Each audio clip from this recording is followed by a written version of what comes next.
If your Lenovo ThinkBook 15 isn't displaying anything after you turn it on, you're in the right place. We'll work through several repair and recovery methods, along with troubleshooting steps and command line tools to get the system booting again. A lot of errors pertain to this problem, and we're going to go ahead and jump into what should hopefully be a pretty straightforward process, guys. And we're going to go ahead and jump right into it. First thing I'd recommend doing would be to actually go ahead and boot to the troubleshooting utility on Windows 11. So if you do a hard power off 3 times in a row, Windows should automatically attempt to launch the startup prepare utility. And if it doesn't find anything, it will give you the option to select advanced settings, in which case it will take you to a screen that looks like this. Now, if it does not take you to a screen that looks like this, or you're unable to get to that, you can also download the Windows 10 Media Creation Utility, or Windows 11. They probably will make a creation utility for Windows 11 at some point. And it doesn't really matter. You can actually run the Windows 10 utility on Windows 11 as far as I'm aware. And you should be able to run the troubleshooting utilities built in within it. So you just would go ahead and download it to an ISO file and then burn it to a DVD or USB. It'd have to be about 4 gigabytes or more. It couldn't be a small USB flash drive, and it couldn't be a CD. It'd have to be a DVD. And then you'd boot your computer from it. So depending on the computer manufacturer, you'd have to tap a different key on your keyboard in order to launch that menu, in order to select what boot drive you want to go off of. So it could be anything between the escape key, F2, F8, F12, for example. And those are the function keys on the top of your keyboard. So you may have to just do a little bit of trial and error. Shouldn't take you more than a couple minutes. Googling it would probably be best before you even begin. But anyway, we're ready to go ahead and jump right into it.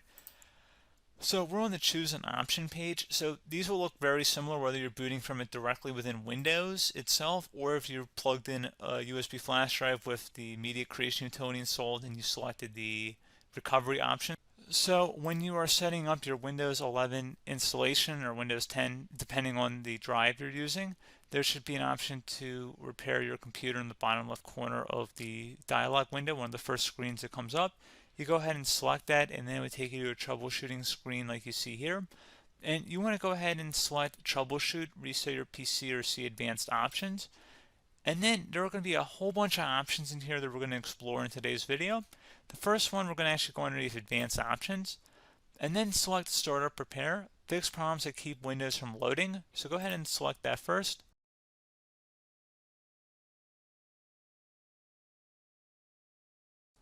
Okay, so you can see it cannot repair our PC.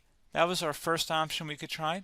Something else, if we go back into advanced options here and then select troubleshoot, we're going to go underneath advanced options again.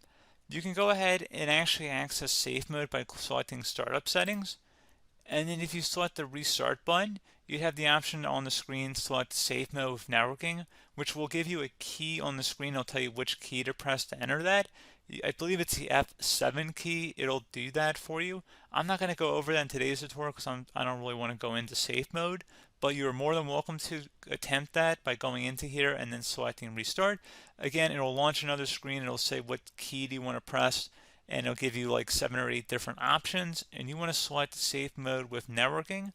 There's also an option for a command prompt too, but that's going to be something we're going to cover later in this video, and we don't even have to go through that in order to access it. So that's why I'm not going to really push for that, because unless you know exactly what's causing the problem, you probably don't need to go into safe mode. Unless you're trying to recover files, in which case then you definitely can go into safe mode, but we're trying to actually recover our computer here. So I hope that makes sense. Something else we can also try here as well would be to uninstall updates, remove recently installed quality or feature updates from Windows. So if you go ahead and select that, you can uninstall the latest quality updates, which generally is the more day-to-day updates. Feature updates are the less regularly released ones, like the big ones. I would equate it to service packs in like Windows 7 and Windows Vista and Windows XP. So larger updates that occur once or twice a year at most. And the quality updates are more just a regular update. So probably obviously depend, it'll take longer if you're going to try and uninstall the latest feature update versus quality update. And maybe you don't need to go back that far. So just giving you guys a couple of pointers with that. Something else you can also look at here, and we're going to jump into the command prompt in a little bit, but you can select System Restore, which will use a restore point recorded on your PC to restore Windows. And this is something I would highly recommend here, guys. So select Next.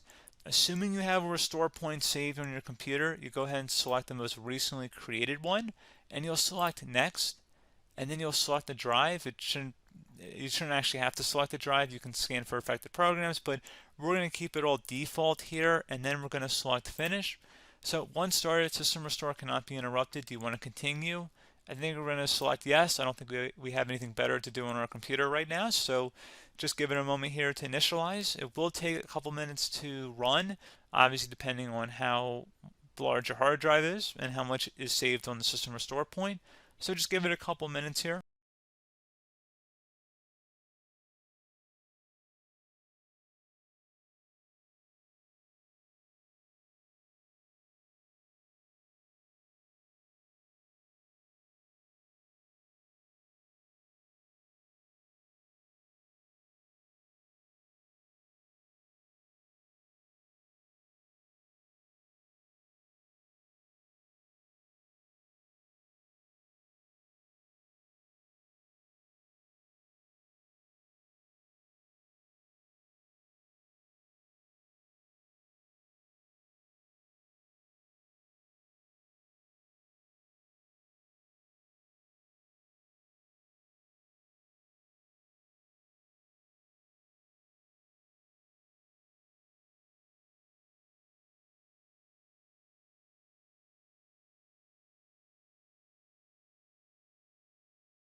Okay, so you can see the system has been restored successfully. We're going to go over a couple different methods in addition to that if that did not work. So I'm just going to pause the video and we're going to start back on the recovery screen that we started with. Okay, so a couple other things we can try here too. If you go back into troubleshoot, you can select reset your PC, while you choose to keep or remove your personal files and then reinstalls Windows. You can select to keep my files, which will remove apps and settings but keeps your personal files. You can also select remove everything, which will remove all of your personal files, apps, and settings. So this is more of a factory reset, the second option here. First option, it should not delete all of your personal files. However, it will pretty much clear most of your programs, and keep in mind, there's no guarantee that your information, number one, is even still available and easily recoverable on your computer to the point that you actually would be able to recover anything. And the second point is that there's always a chance that it won't actually recover and it will just do a factory reset anyway. So there's no guarantee that actually would keep your files anyway. So I would recommend trying to get a recovery tool and backing that up first before selecting it anyway. But again, those are a couple different options. And then something else you can try here, if you go back to the choose an option. Another option, if you go underneath choose an option and select troubleshoot, advanced options, and now select where it says command prompt.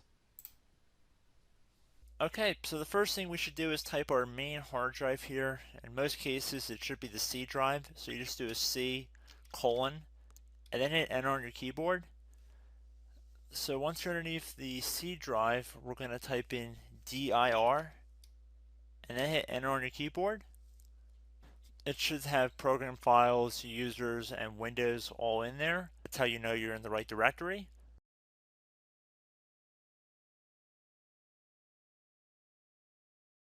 In some cases, it might be the D drive as well, so just keep that in mind.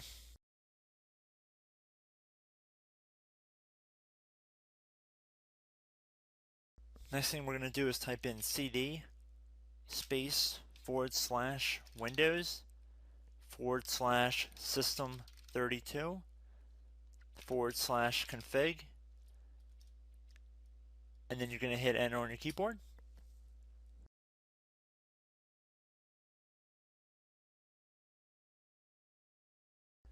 So now you're going to type md space backup.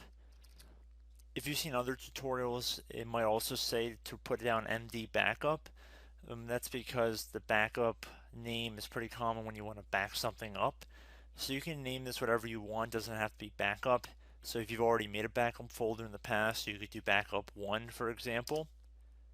So once you're done setting the name you want the backup to be called, hit enter on your keyboard again.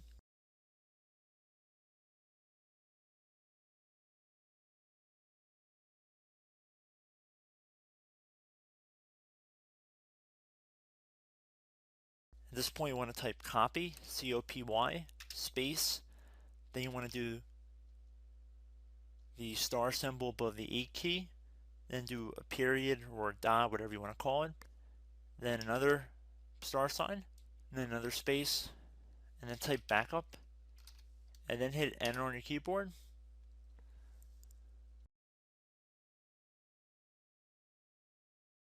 Now you want to type cd reg back, REGBACK, and then hit enter on your keyboard. So now that we are under the reg back, so now you want to type dir again, and then hit enter.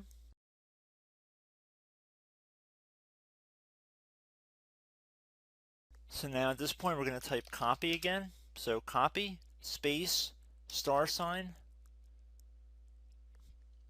dot, another star sign, space, and then 2 dots. So we're going to type copy, space, star sign, dot, sign, star sign, dot, dot, and then hit enter on your keyboard again. So for overwrite, you want to overwrite all. So type A on your keyboard, so capital A, and then hit enter on your keyboard.